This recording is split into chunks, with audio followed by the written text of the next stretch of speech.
If the thought of parasites makes you squeamish, good. Because the truth is, most people get exposed to parasites not while traveling, but in their own kitchens. Raw fish, undercooked meat, unwashed produce. You don't need to live in a jungle to pick up an unwanted passenger. Today, I'm going to show you how to avoid the parasites hiding in everyday foods without giving up the foods that you love. If you eat sushi, steak, salads, or shellfish, you need this information. The scariest parasites come from common foods. Number one, anisakis are also called sushi worms. They live in raw or underfrozen fish. They burrow into your stomach lining within minutes, causing stabbing, abdominal pain. But here's the part that most people don't know. Proper freezing before serving kills it instantly. Number two, beef and pork tapeworms. Rare beef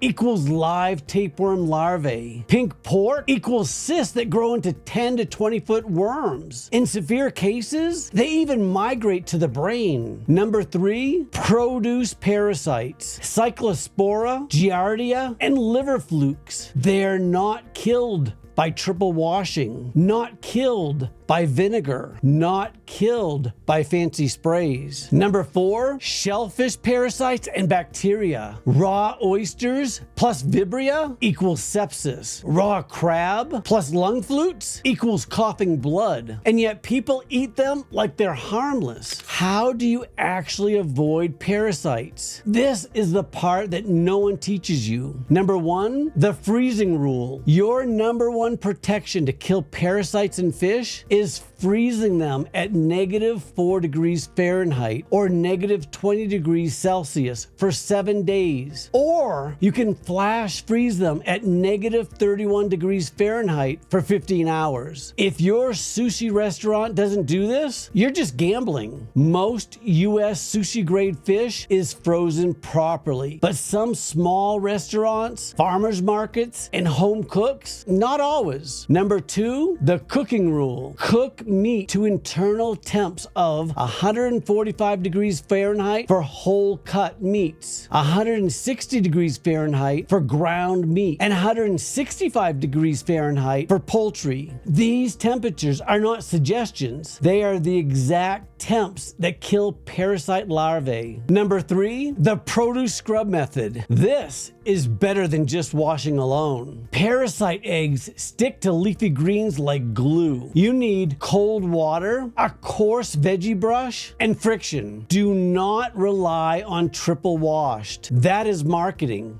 not protection. Number four, the sushi safety order method. This is the part people appreciate the most. How to order sushi meat smart, not scared. Choose fish known for low parasite load. Salmon, tuna, yellowtail. Avoid fish with high parasite risk like mackerel, cod, halibut, sardine. Ask if the fish was frozen to FDA standards. And avoid the catch of the day.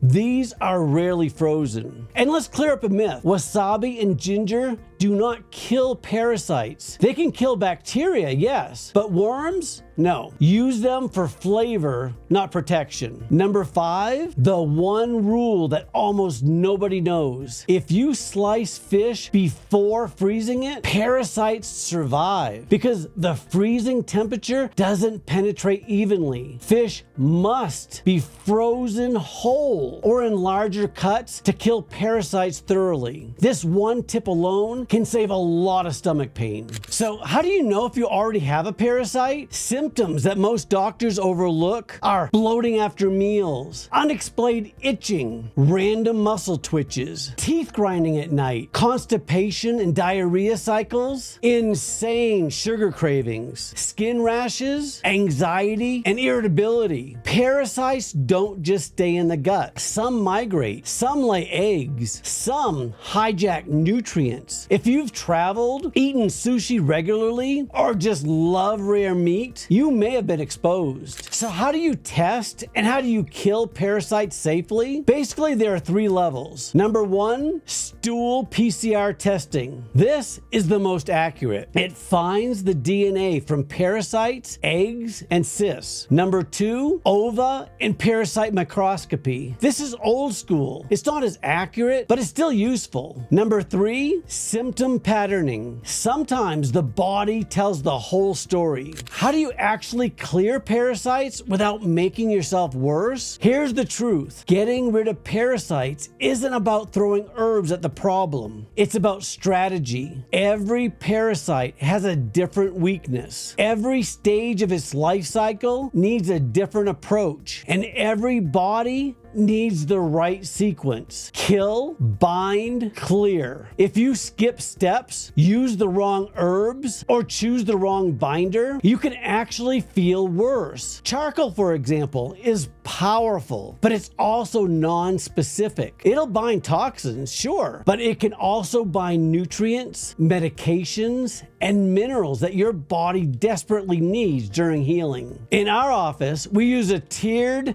targeted parasite protocol with formulas that are designed for specific organisms and specific phases of treatment. It's precise, it's effective, and it's the safest way to detox without overwhelming your system. If parasites are part of your story, don't try to fight them alone. We can walk you through the exact protocol that your body needs. And of course, always remember that a supervised protocol always works best. If this video opened your eyes, good, because avoiding parasites isn't about fear, it's about strategy. Now you know how they get into food, how to avoid them, how to order sushi safely, how to wash produce properly, how to test, and the myths that actually put people in danger. Your next step is simple. Stay curious, stay educated, and stay ahead of the parasites hiding in plain sight. Like the video, subscribe for more hidden health deep dives, and share this with someone who eats sushi regularly. Thanks for watching, and I hope this video gave you something valuable to take away. Your next step is just one click away. Check out our next video right here. And if you want to join this community and see more content like this,